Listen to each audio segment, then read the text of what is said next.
Alright, welcome to another video. Flashpoint Customs here. I'm going to be doing a full-on paint from skin tone to eyes to hair. The skin tone portion is just going to be mainly a time lapse. It's the standard washes that I've been going over in pretty much all of my videos, but it's just getting a better look because I have a better setup now. So I'm going to let it play, and then I'll come back and talk when it's time to do the eyes and the eyebrows and the parts of the video or parts of the painting of the head sculpt that I haven't really covered. Alright, enjoy.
Alright, here's a comparison of the skin tone to the original resin print, and then here it is on the body that I was paint matching it to. So getting into eyes next, I do a combination of these two paints, Pro Aqua Bright Neutral Gray and Pro Aqua Bone. Never use, pure white for the eyes, if you will. It's just, our eyes aren't that white and pure white, and our eyes are actually kind of gray. So if you can get a light gray or grayish color to do the eyes, then perfect. So right now I did 1 drop of the bright neutral gray, 1 drop of the bone, and then 1 drop of distilled water, and mix that up to get the consistency that I need to brush the eye in. I'm using a 10-0 Reaper Pro paintbrush. I got it from my local hobby shop. Great for doing eyes. It holds paint really well. It still dries fast just because the paint bristles are small, so it can't hold as much paint. So still got to work a little fast before the paint dries. Here I am, I'm just blocking out the eyes, the white of the eyes with the paint mixture. And pro tip, before doing the eyes and after you're doing the skin tone, I'd recommend giving the head sculpt a matte varnish, just a clear coat matte varnish before even doing the eyes. That will play a big part in fixing up any mistakes later down the line, and I'll go over that whenever it shows in the video. But do the skin tone, do a matte varnish, let that cure, then do some eyes. Alright, now I'm going to be using Golden Paint's Shading Gray at various different thinness. Right now I've thinned it down for like 1 drop of Shading Gray to like 7 drops of water. So I want this really thin because what I'm trying to do is slowly build up the eyelash look at the top of the eyes. I used to in the past just do like a really thin black line, but kind of trending more towards realism, I've started to use the Shading Gray more so in a thin down state, and I just slowly build up the Shading Gray eyelashes, if you will. So it's not going to be super stark, but they're also going to shape the eye a bit more. And a lot of people skip this part just because it's hard to like line the upper eyelid. But if you use the Shading Gray, freaking perfect for the perfect consistency of like darkening the upper eyelid, but not like a stark black line.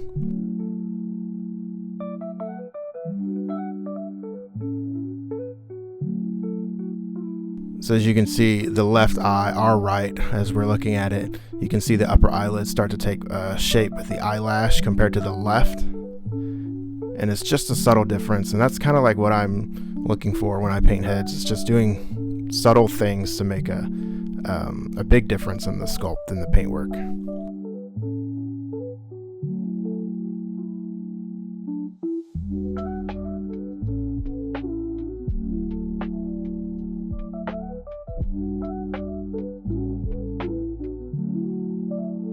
I try to shape the eye first just because shape the eye with the eyelashes just because when I do the eyes, then it's easier to do that and set it up. So here I am doing another Shading Gray, but this time it's just straight Shading Gray, no thinness, and I'm going to use it to do the black part of the eye. And if you go from the corner of the mouth, draw an imaginary line straight up, and that should center your eye perfectly with the sculpt. Almost every time. I wouldn't say 100% of the time, but like maybe 95% of the time. And then what I do, I start in the top kind of center where the corner of the mouth meets the eye, and I just slowly like build it up. I do sort of a rocking motion. It's hard to see with the brush because it's such a small scale, but I start with a rocking motion and then build that kind of 3/4 circle, which would become the border of the eye. And here I am just dotting to touch it up, and then I dot in the place that needs to touch up, and then I swoop over and try to round it out like to do the circle, the bottom of the circle.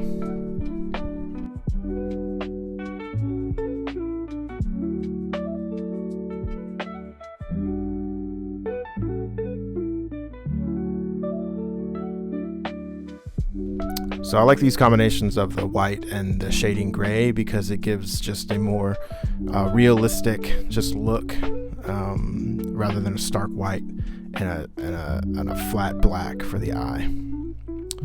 Also, the Shading Gray kind of has a glossy finish to it, which even if you just do just the black outer line and don't even fill a color in, it looks pretty good too.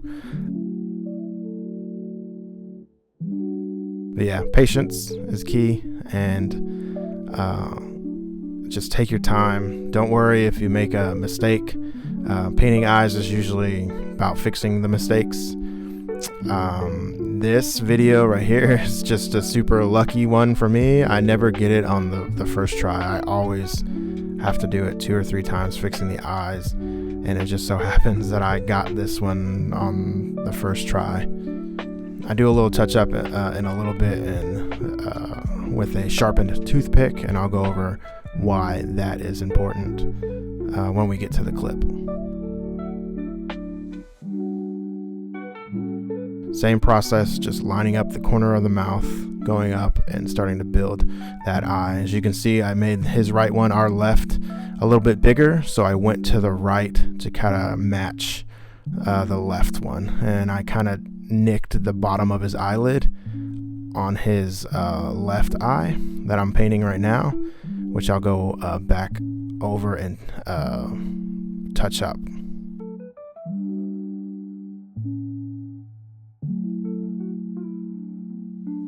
I'm just shaping them to try to get them as even as possible.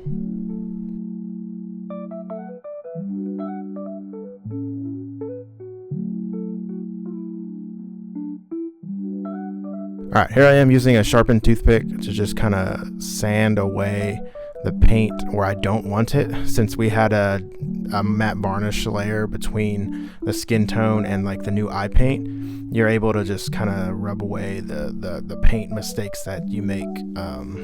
The wood is soft enough to where it doesn't really scratch the sculpt or the varnish enough, but it's soft enough to just gently scrape away any paint defects you want to touch up. All right, moving into Pro Acryl Turquoise. This is what I'm going to use for the iris color. Same kind of process that we're doing with the black outer rim of the eye or the base of the eye, just a smaller circle. So just go to the middle of your eye that you've made, and I usually like to make a dot, like I said, and then just swoop it around. This actually filled in perfectly for that first dot, and that was a giant fluke for me. It just so happened to work out for both of the eyes, and like I said, this is very lucky for me doing this. I never get it right on the first try. So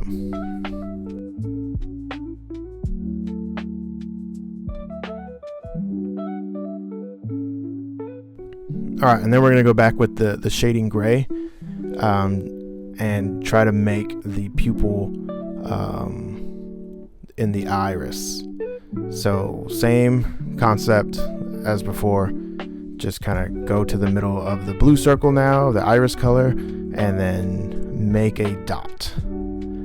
You want enough paint in the paintbrush so it doesn't dry by the time you get to the eye, but you want your point as sharp as possible on your paintbrush so that it is easy to dot the eye. Some people use micron pins to do the pupil, and that can work as well.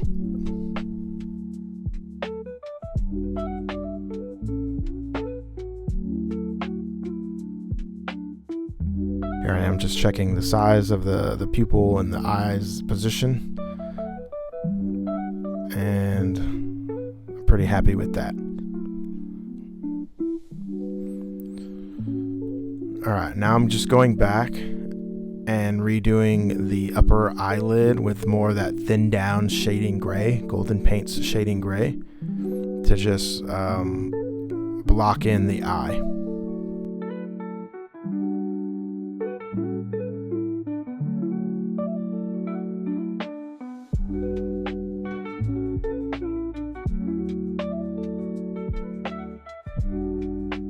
It's very thin, and it should be the consistency so whenever you hit the crease of the upper eyelid, it just fills in kind of almost like a wash, and then you can just kind of guide that around the upper eyelid and trace it with your paintbrush.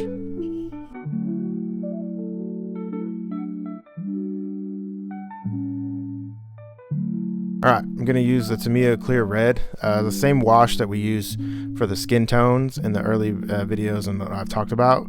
Just going to do the same for the eye. So get enough on your brush to where you can just put it in the tear duct and it'll fill in the lower eyelid.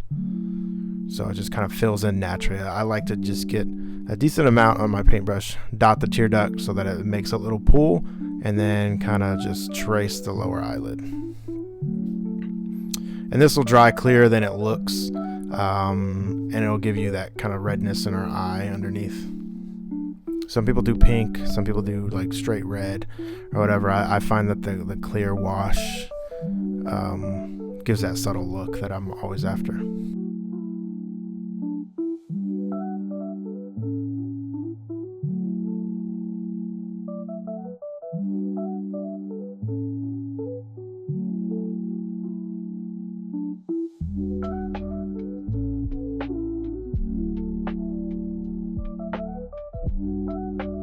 Alright, here we are so far.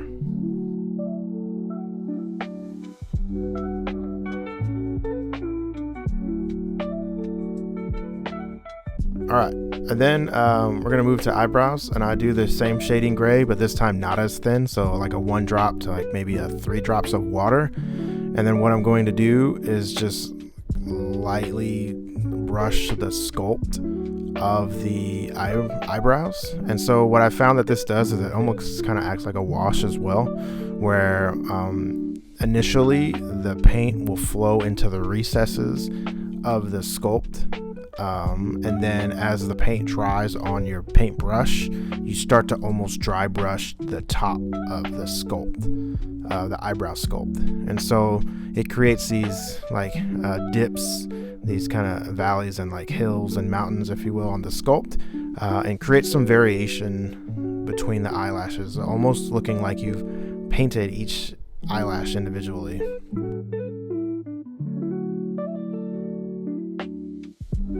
So again, kind of wash consistency, just subtly painting the eyebrows in. I try to mimic the eyelash direction as well as I'm painting, just to help the paint flow in that direction.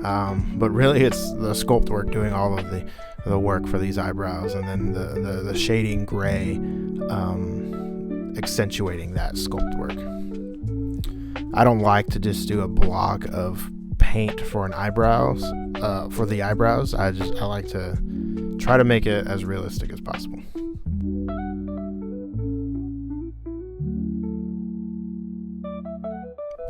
Just doing some more shaping for the eyebrow, making sure that the left and the right match each other as close as possible. And if they don't, that's fine, because you know, us as humans, we are asymmetrical to a point, so we're not perfect on either left or right side. So, and that just adds to the realism.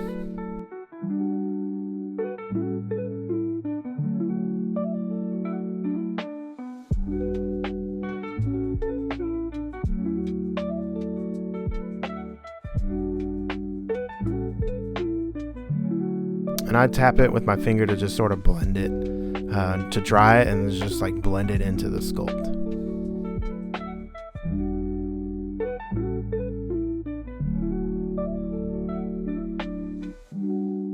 That's where we're at so far.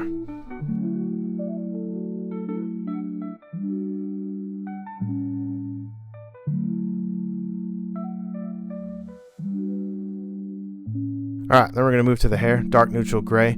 Nothing special about the hair, you're just filling in the sculpt work, so I'm going to let the time lapse play, and then I'll come back when we get to the lips.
All right, we're finishing up the blocking of the hair right now, and then we're going to move on to the lips. Using the toothpick just to clean up any edges on the paint on the forehead. All right, with that same wash color that we used for the eyes, we're going to use for the lips, honestly, and we're just going to build these layers up. Just get enough on your paintbrush to sort of just lightly tint it. You don't want to go too heavy-handed in the beginning, because then he's just going to look like he has lipstick on. So we want to start really light and then build up the layers of the lips, and then doing it this way also creates some variation in the lips, so it's not all just like one stark color. You can see some lines, just like we have lip lines in our lips. This kind of does the same effect with doing a layer, blending it, coming back, doing another small layer.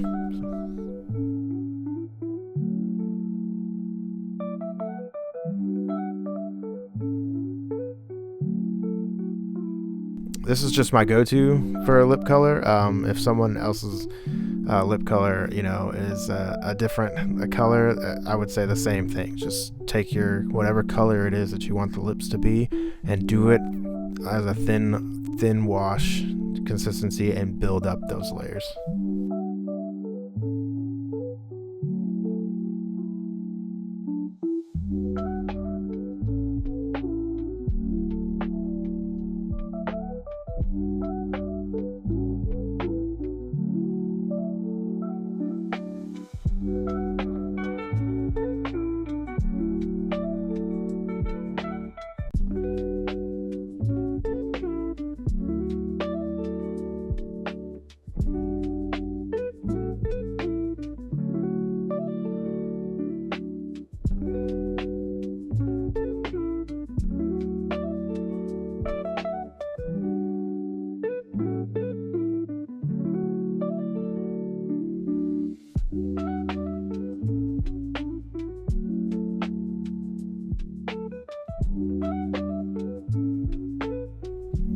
And then this is me just giving the wash with the shading gray to create some depth to the hair sculpt.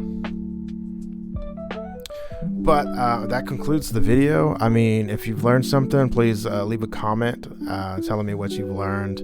If you have any tips to provide of your own, please drop a comment as well, and let others know. I'm here to just help, hopefully help y'all improve in some form or fashion. Like, comment, subscribe, and I appreciate y'all taking the time to watch this video. Thanks.